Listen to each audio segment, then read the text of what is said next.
handiwork? Touring the riot scene. Gravely assessing the devastation.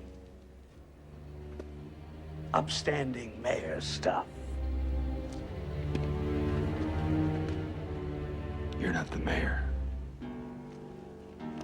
Things change. Hey everybody, and welcome to another 1989batman.com merchandise spotlight. Today we're taking a look at another figure out of Mattel's DC Comics Multiverse 4-inch figure line, the Batman Returns Danny DeVito Penguin figure. Before we jump into the review, I just want to say a quick thank you to Mattel. They were very kind after the last review to offer to send us some samples for review, for giveaways, and such like that. So thank you very much for sending this over.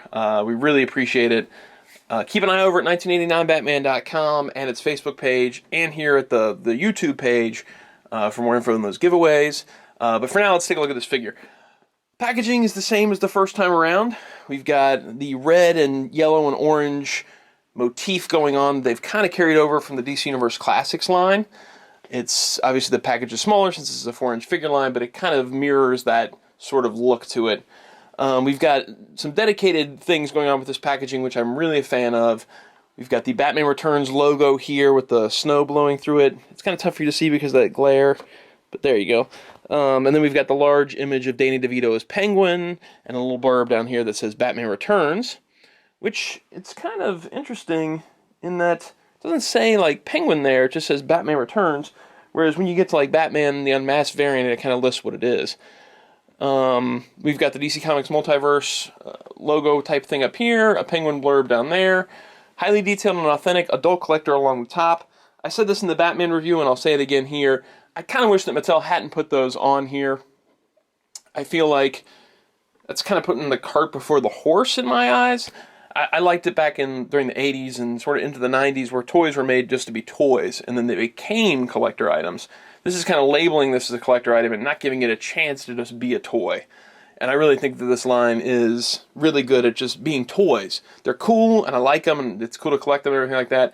But I wish they would have just left that off and just let these be toys first, and then maybe they wouldn't have had so many complaints about little QC things and stuff like that.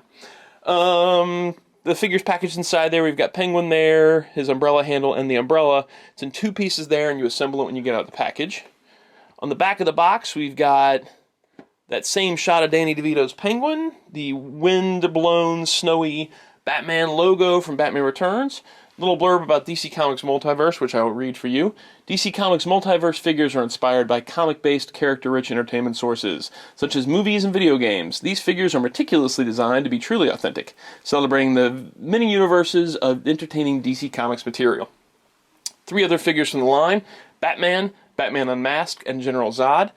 And then we've got the Penguin's name here, followed by movie, Batman Returns, real name Oswald Cobblepot, mission to destroy Gotham City's firstborn, specialty mind-controlled missile-carrying penguins. Down here below, which I don't think I noticed on the Batman review, there's actually a sort of muted image of Keaton's Batman and his Batmobile down here. It's almost, you don't even know it's there. It's kind of a neat little touch that they just put this behind here, where they usually have to have all that legal stuff. But they've put an image back in there that's got Batman and his Batmobile. There he is one more time from the front before we take a look at our loose version. Okay, so here we have Penguin out of the box. Let's tackle his accessory first, then we'll move on to the figure itself. Here is the umbrella fully assembled. The handle just pops right into there. It's nice and sturdy when it pops in. It's not going to go flying out of there. The umbrella portion can actually spin, which is kind of cool. You can do the hypnosis scene or something like that with it, even though it's not that colored umbrella. There's a larger, like, ridged section in the middle of it, and that makes it so that it can kind of grip a little easier and more sturdy in his left hand, right? Yeah, his left hand. Sorry, I'm doing a bad job of this. So it grips right there. It's nice and sturdy. It doesn't feel like it's going to flop out or fall down, which is nice. You can get above his head, or you can get off to the side so it looks like he's posing and shooting with it or something like that. I like that the top has a real flat color to it. It reminds me of like a, I don't know why, but it seems very Burton-y to me. I'm going to turn this light just a little bit. I really like that flat black at the top of it. It's very cool. The handle itself is like a brownish red. I don't know if I like the brownish red or if I would prefer black on that, but either way, it's just an umbrella accessory. But if you're going to have one accessory for Penguin, it's got to be an umbrella. Alright, the figure itself. Let's tackle articulation first, and we'll talk about the sculpt and the paintwork and things like that. He's got standard hinged knee joints. He's got a hip joint that kind of swings out and up and down, just like the Batman had. And he's got what feels like there should be a waist joint, but it's not actually there. The belly kind of overhangs a little bit, and so you can't really get waist movement out of him. It's got a little tiny wiggle side to side, but not much in the way of actually turning his whole body around. Then he's got a shoulder that hinges up and down and then swivels up and, or I'm sorry, hinges out and then swivels up and down. He's got a hinged elbow and a swivel wrist. And then he's got a slightly ball jointed head, I guess, but this hair is pretty restrictive and it can't really go anywhere. The sculpt, I think, is really, really nice for the scale. There's a lot of detailing going on here. He's got some pinstriping in the pants. The cloak is a rubbery piece, like a rubbery plastic. And then underneath that, the vest is also sort of a rubbery plastic, which I had assumed that was just going to be a part of the chest sculpt, but the vest is actually a separate piece too. So you've got two separate pieces. Both the coat and the vest are two individually rubberized pieces that are going over that. I don't know why they did the vest that way, unless, of course, they're planning on using this torso again for something else. I don't know, but it was interesting to me that they did that. But the hands are sculpted well. It's got that one finger and then the three fingers fused together, sort of flippery look, and those are sort of a glossier color to them. The face sculpt, I think, is really, really sharp. It's got nice, stringy, curly hair coming off of it. He's got that long, sort of bent nose and almost has sort of a grimace to the teeth. Really solid sculpt across the board. The hat itself is a separate piece, it feels like, that's been glued onto the sculpt. And I'm really glad they went that route instead of having a removable hat, because a lot of times at this scale, a removable hat would just not work. It'd fall off. Paint-wise, this is the nicest one of the bunch. He's got all these buttons that are painted individually on the vest. There's a little bit of the shirt showing underneath the glove. There's a nice sort of purplish, dirty paint wash to the face, which I'm sorry, you can't really tell in the video, but if you'll hit the info section, it'll take you to a link for a gallery where you can get up close pictures of everything. There's even a sort of glossier band on top of the hat. It's just really solid paintwork across the board. Sculpt-wise, it's really good. Articulation-wise, it's really good. Overall, just a really fine effort out of this line. It's easily my favorite figure of the bunch so far, just based on everything it has going for it. The only thing that I can really say that is a drawback on the figure is the scale. It is a bit short from, a bit tall from the Multiverse line. Let's put this Batman. I customized a Batman, kind of trimmed down his ears, changed out the neck a little bit, or the cheeks a little bit to make his head fit a little bit better. But as you can see, Penguin is pretty tall compared to him. He's not as tall as Batman when you consider the fact that his hat is on. He's going up a little bit above the shoulder, the top of his head is, and the hat itself is like right even with Batman's ears, and that's a bit tall for Danny DeVito's Penguin. It's not to the point where he's towering over Batman, and that's good. That would be a complete fail in my eyes if he's way taller. But it is a little disheartening in the same line that he's like that. I will say this, though. For a guy that's always wanted a Danny DeVito Penguin, that was one of the big disappointments of the old Kenner line, was that it was a repainted Superpowers figure. I love the fact that if you put a Dark Knight Collection figure next to Danny DeVito's Penguin from the Multiverse line, they look really good together. The scale is much closer to what it should be there, since this is a bigger line. I'm going to zoom out just a little bit here. Since the Dark Knight Collection was a larger scale, him being a little bit big for the Multiverse makes him just about perfect for the Kenner line. So, let's get all these guys together. It's kind of neat finally having a DeVito Penguin mass market that you could put with these figures. I have a custom one from Matthew Hackley that's really, really sharp. But as far as mass market goes, there was never really a Danny DeVito Penguin to go with this line. And Mattel and what they did by making him a little bit big for the Multiverse line ended up making him perfect for the Kenner line. It also means that even if you put him in Multiverse, you could put these Penguin Commandos with him from the Kenner line, and they all look really sharp together. There we go. So yeah, I'm really ecstatic about this figure. I think he's a fantastic job in this line. But I won't ramble too much about that. I'll save that for when we get over to the couch and finish off the review. Hey everybody, we're back at the couch for the rest of the review. Blaze is here, James is here, Keaton is here, he's reading comics.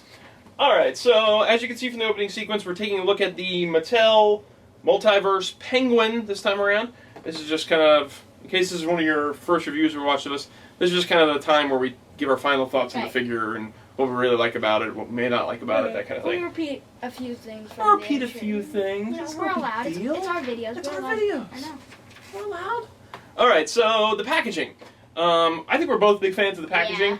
I love the fact that there's an image from the film on here. It's really cool when you're looking through the pegs of a toy store and you're going, oh, there's Christopher Reeve Superman, well, which is not out yet. Right. But there's Michael Keaton Batman. Oh, there's Michael Keaton Bruce Wayne. Right. Oh, there's Danny DeVito's Penguin. That is awesome. That's so cool. No, I'm just wondering, the picture of the Batman, that wasn't actually in the film, was it? That was a movie poster, wasn't it? Yeah, it was like one of the promotional images. Whereas the Bruce Wayne image on the unmasked Batman really is from the film. Save the the benefit thing. But we'll talk about that when we get to that Bruce Wayne.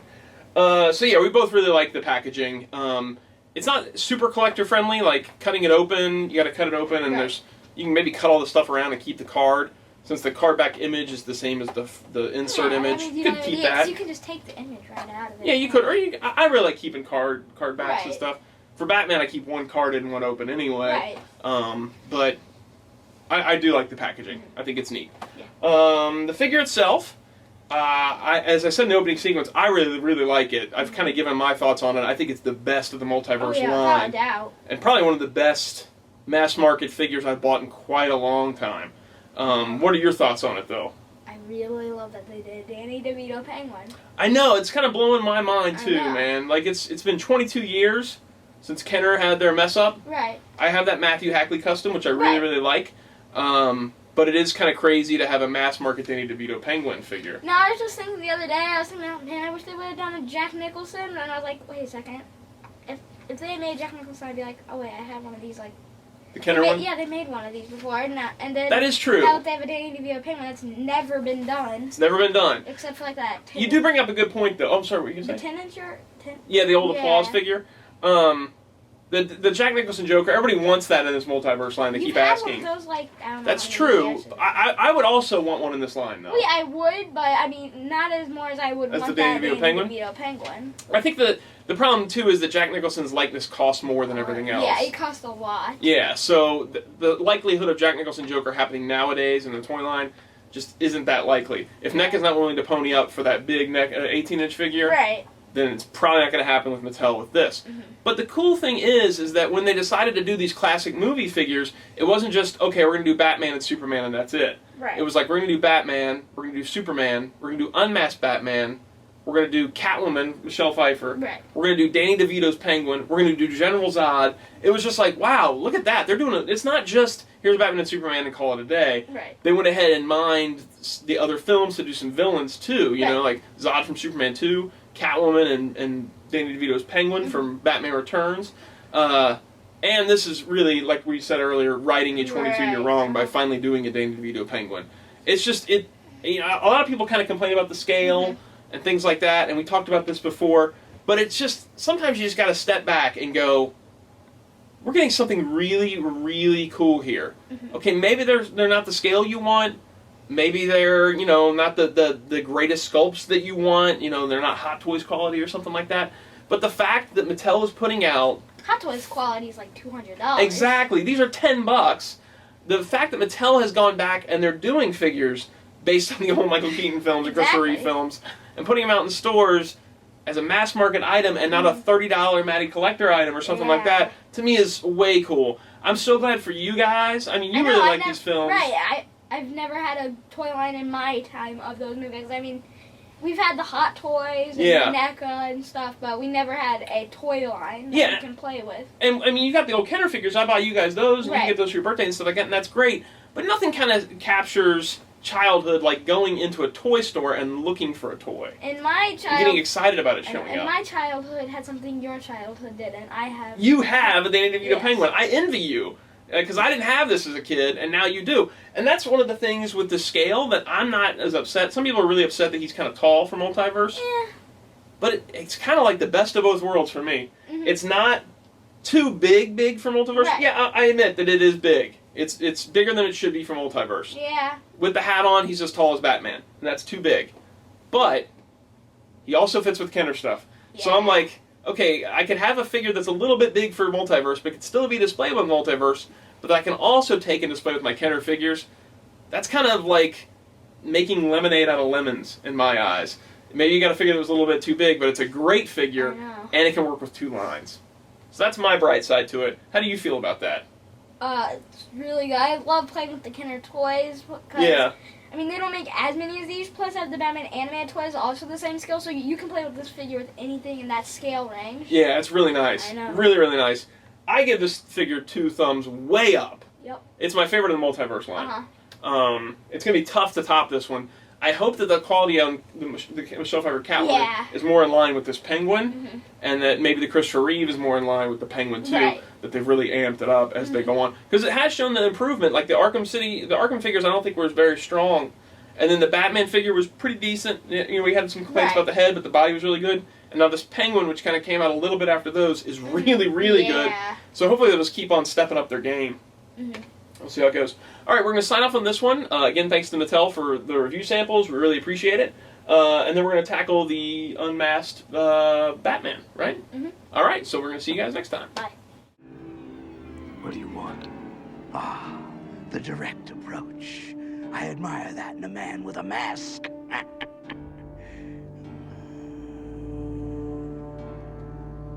You don't really think you'll win, do you? Things change.